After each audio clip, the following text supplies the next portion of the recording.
Should you try keto, carnivore, or vegetarian? Or is it all too risky? What if the problem isn't the diet, but the fear and confusion keeping you stuck? Today, we're talking about faith, fear, and how to trust God with your healthcare decisions. Yeah, I believe this episode is about to bring you so much clarity. So hold on and listen in.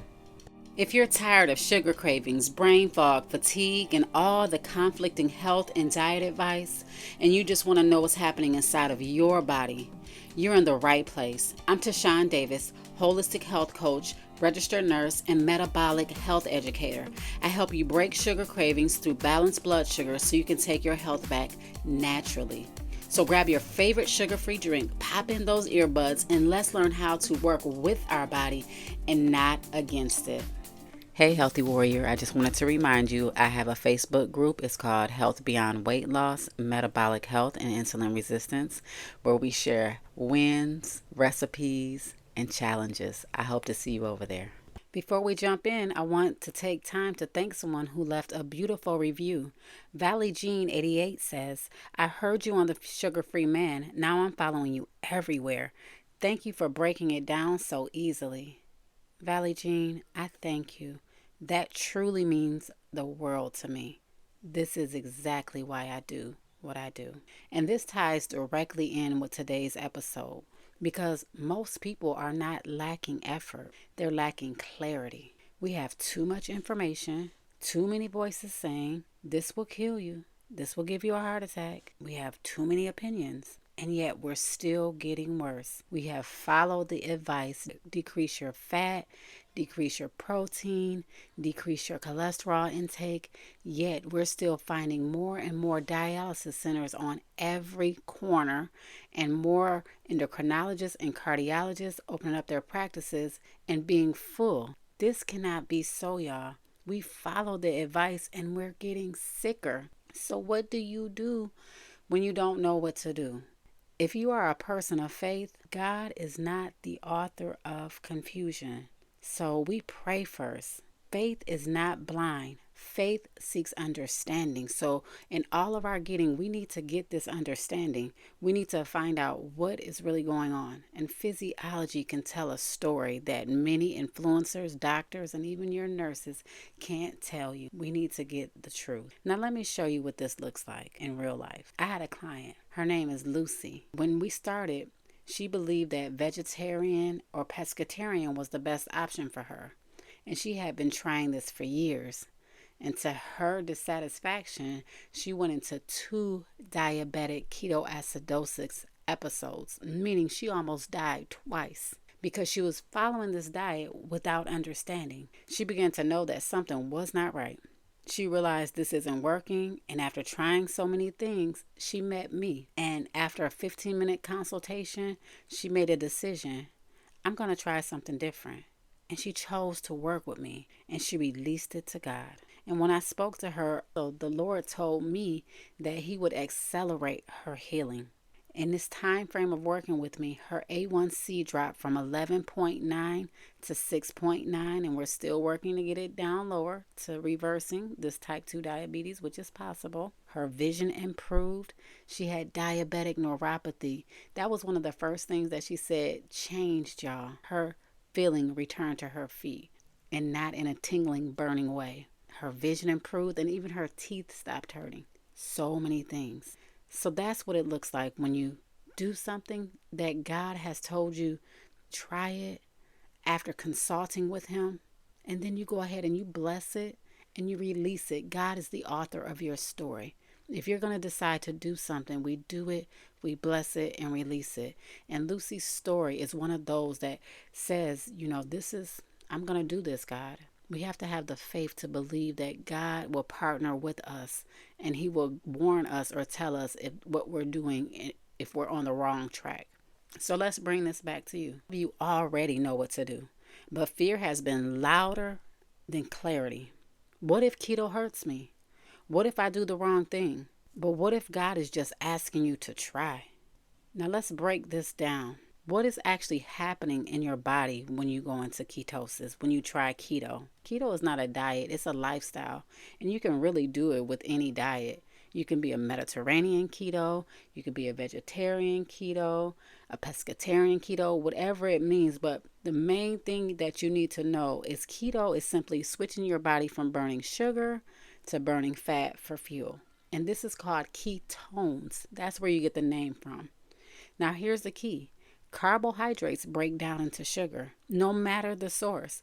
Whether it's soda, sweet potatoes, rice, it's sugar. Your body recognizes it as sugar because when it hits your tongue, there's an enzyme that's called amylase, and that immediately starts breaking carbs down into sugar. So that sweet potato you just ate, your body says, oh, we just had sugar. Let's hurry up and burn it up. And whatever's left over, it turns it into fat.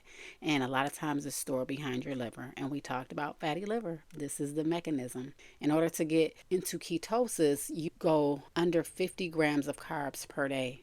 That's how you switch your brain from burning sugar into fat. Think of it like this. Sugar is like twigs. It burns fast and you have to keep replacing it. But ketones are like logs. They burn steady and constant. When you run on sugar, it's like a roller coaster. Up and down every couple hours. But when you run on fat, it's steady, y'all. And it keeps going and you don't have to keep replacing it every 2 hours. Your body really doesn't care about diet names. It responds to fuel. So why do so many people consider keto? If you think about it, the brain fog and the mental clarity will come because your fuel is steady. Neurological conditions like seizure and dementia and even emotional stability, because that steady fuel continues to go. You're not having these up and down mood swings. Keto is not this new diet or trend or anything. It's been around for about 100 years. And it was studied for children with epilepsy. And it was curing the children with epilepsy. And it's actually probably the most studied diet there is, because these children were studied their whole life that were put on keto. And they did not have seizures. And when they died, they actually had autopsies of their brains. And they were saying that it was the most beautiful brains that they've ever seen. But does everybody need to try keto or carnivore? I don't know. But I do know when you look at physiology, we can make a better healthcare decision. We can determine whether or not, is this right for me? Do I have issues that look like anything that is insulin resistance? Do I have high blood pressure? Do I have a fatty liver? Do I have psychological issues, bipolar depression? Am I losing my memory? Do I have brain fog? I would look at this physiology that was just explained and kind of see, well, maybe I should give it a try. I don't know. I truly don't know. But also, whenever you decide, you need to seek God first. Pray first. Ask God for wisdom and give it time, y'all. Don't talk about, I tried it for 2 weeks and it didn't work. Your body is just now recognizing we are doing something different. And by the time you stop doing it, they're like, oh, okay, that was just a false alarm. We don't have to go through this. With it will come withdrawal symptoms and everything else. And you have to push past those because the reward on the other side is amazing. We have to do it. We have to bless it. And we have to release it, y'all.